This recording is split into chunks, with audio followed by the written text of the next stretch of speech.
The Samsung Galaxy Note Fan Edition needs no introduction.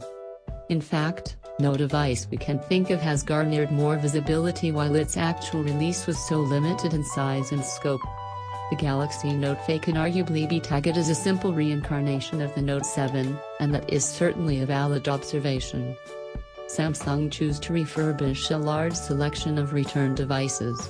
Using salvageable components from the beleaguered Note 7 series, Samsung was able to reduce gross waste, and even extract materials that could be put to use in other products.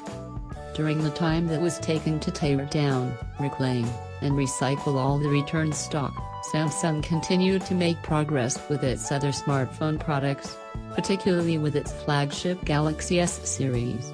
The end result, by making only 2 significant changes, Samsung made something that is actually a little more, and a little less, than what the Note 7 was.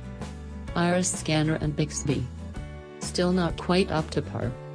Samsung's new AI assistant, Bixby, is along for the ride, but it is not the complete experience as can now be found on the Galaxy S series.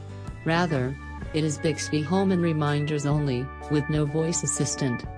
The presentation is clean and is not unlike Google Now, with color schemes to the information cards.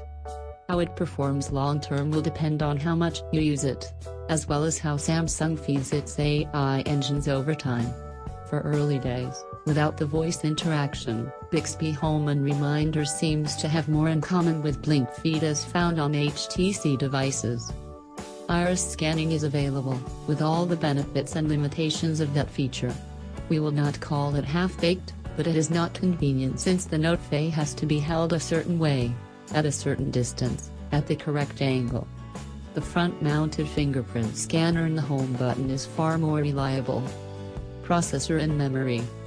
Contrary to previous reports, the Galaxy Note Fan Edition is shipping with Samsung's Exynos 8890 CPU. This is the same processor found on non-US Note 7 variants last year. Performance is competent, if not blazing fast. A better optimized UI provides an overall nicer experience, so you do not get the sense the hardware is struggling to keep up. The Note Fan Edition ships with 64GB of microSD card expandable storage and 4GB of memory. The device maintenance settings provide for basic analytics to free up memory and storage, as well as automatically shut down apps in the background if they go unused for too long. Connectivity. The Note Fan is unlocked out of the box, and it supports most of the LTE frequency bands for AT&T and T-Mobile. The trade-off is seeing an occasional switch in the cell signal from LTE to 3G in certain areas, whereas a device designed for the American market, or a carrier-certified unit, would have no such issues. Another byproduct is the Note Fan's inability to fully leverage aggregated spectrum where AT&T or T-Mobile have enabled it, meaning peak data throughput speeds may be a bit slower than you are accustomed to seeing.